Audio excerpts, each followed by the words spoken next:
আন্দোলনের মাত্রা যত বাড়বে ততই ঢুকে পড়া যাবে জনতার মনে। বিধানসভা ভোটের দিকে তাকিয়ে এই আপাতত মন্ত্র সিপিআইএম এর।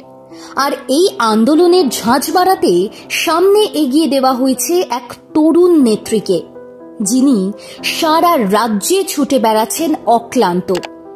আরজিকর আন্দোলন থেকে জাল স্যালাইন, ভুয়ো ওষুধ কাণ্ডেও যিনি প্রতিবাদের মুখ।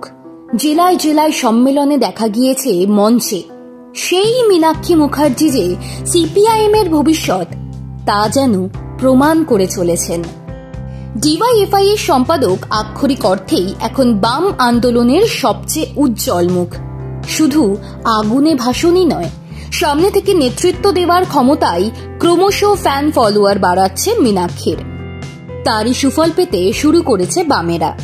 রাজ্যে সিপিএম এর ভোট ব্যাংকে খরা চললেও দলের যুব সংগঠনে সদস্য সংখ্যা হু হু করে বেড়ে চলেছে। অন্য দলের মতো অনলাইনে বা ফোনে মিসড কল দিয়ে নয়, সকলের কাছে গিয়ে সদস্যপদ করানো হয়েছে বলে এই সংখ্যায় উৎসাহ পাচ্ছেন সিপিআইএম এর যুব নেতৃত্ব।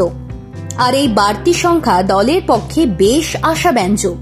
কলকাতা বইমেলায় ডিওয়াইএফআই এর মুখপত্রের স্টলে সংগঠনের রাজ্য সম্পাদক মীনাক্ষী মুখার্জি জানিয়েছেন, এই বছর ডিওয়াইএফআই এর সদস্য পদ বেড়েছে অনেকখানি।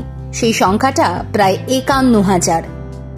রাজ্যে ২০২১ থেকে ২০২৫ এই সময়কালে ডিওয়াইএফআই এর প্রায় ২,৫০,০০০ সদস্য বেড়েছে। মীনাক্ষীরা চেষ্টা করবেন যাদের কাছে পৌঁছতে পারেননি তারা তাদের কাছেও পৌঁছনোর।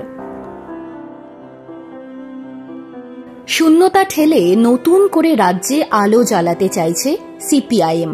সামনে বিধানসভা ভোট।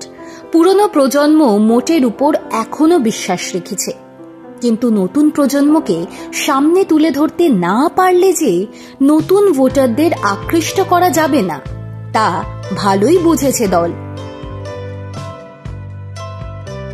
সেই কারণেই মীনাক্ষী, শতরূপ ঘোষ, সৃজন ভট্টাচার্য, কলতান দাশগুপ্ত, প্রতিকুর রহমানদের আরও গুরুত্বপূর্ণ পদে দেখা যেতে পারে।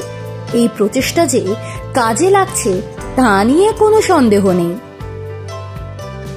ডিওয়াইএফআই এর রাজ্য সম্পাদক মীনাক্ষী আরও জানিয়েছেন, তারা অনলাইনে সদস্য করেন না, সদস্য করা হয় প্রত্যেকের কাছে পৌঁছে। সদস্য সংখ্যার চেয়ে বেশি যুবক যুবতী সংগঠনের লড়াই আন্দোলনের সঙ্গে যুক্ত থাকেন। রাজ্যে প্রায় ৩১.৫ লক্ষ সদস্য রয়েছে ডিওয়াইএফআই এর। মীনাক্ষীরা ঘোষণা করেছেন, আর কিছুদিন পরই বহরমপুরে যুব সংগঠনের রাজ্য সম্মেলন হবে। নবীন জোয়ারি লাল ঝান্ডাকে আবার ক্ষমতায় আনবে, বিশ্বাস মীনাক্ষী মুখার্জির।